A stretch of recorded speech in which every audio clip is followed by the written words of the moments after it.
ये कथा सुनकर श्रीराम हाथ जोड़कर अगस्त्य मुनि से बोले, ऋषिवा, निसंदेह वाली और रावण दोनों ही भारी बलवान थे, परंतु मेरा विचार है कि हनुमान उन दोनों से अधिक बलवान हैं।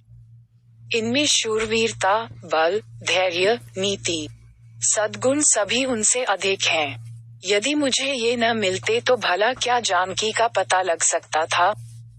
मेरे समझ में यह नहीं आया कि जब वाली और सुग्रीव में झगड़ा हुआ तो इन्होंने अपने मित्र सुग्रीव की सहायता करके वाली को क्यों नहीं मार डाला। आप कृपा करके हनुमान जी के बारे में मुझे सब कुछ बताइए। रघुनाथ जी के वचन सुनकर महर्षि अगस्त्य बोले, हे रघुनंदन, आप ठीक कहते हैं। हनुमान अद्भुत बलवान, पराक्रमी और सद्गुण संपन्न हैं।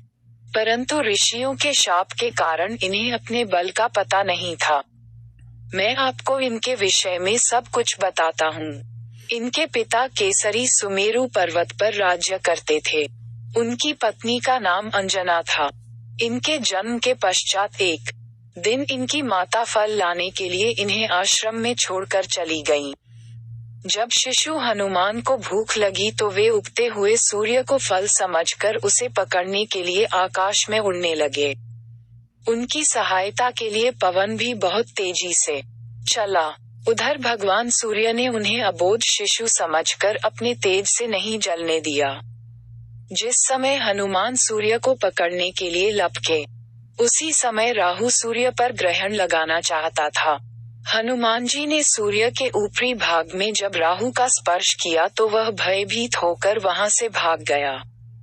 उसने इंद्र के पास जाकर शिकायत की कि देवराज, आपने मुझे अपनी क्षुधा शांत करने के साधन के रूप में सूर्य और चंद्र दिए थे।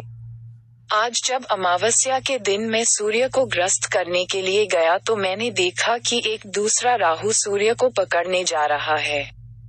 राहु की बात सुनकर इंद्र घबरा गए और राहु को साथ लेकर सूर्य की ओर चल पड़े। राहु को देखकर हनुमान जी सूर्य को छोड़कर राहु पर झपटे।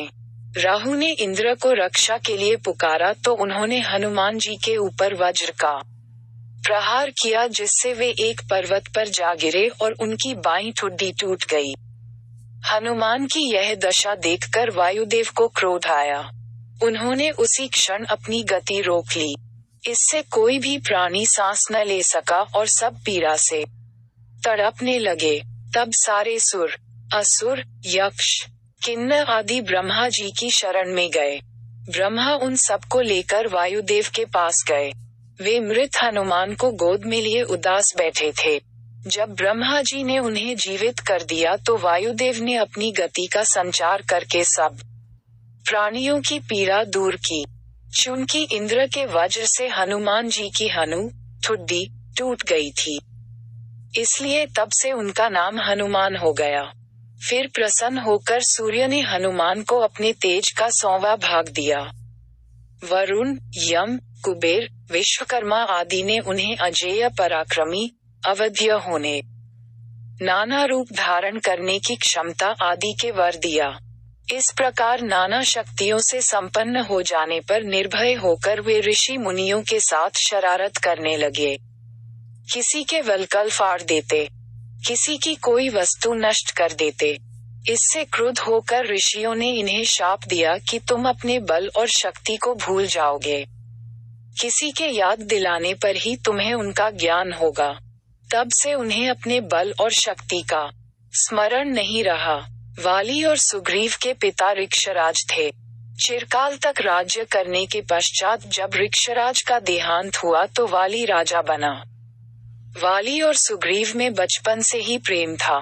जब उन दोनों में बैर हुआ तो सुग्रीव के सहायक होते हुए भी शाप के कारण हनुमान अपने बल से अनजान बने रहे। हनुमान के जीवन की यह कथा सुनकर सबको बड़ा आश्चर्य हुआ।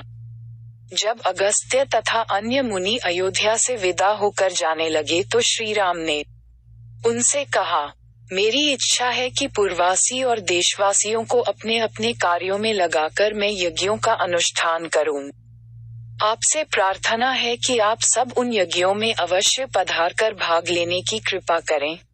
सब ऋषियों ने उसमें भाग लेने की अपनी स्वीकृति प्रदान की। फिर वे वहां से विदा होकर अपने अपने आश्रम को चले गए।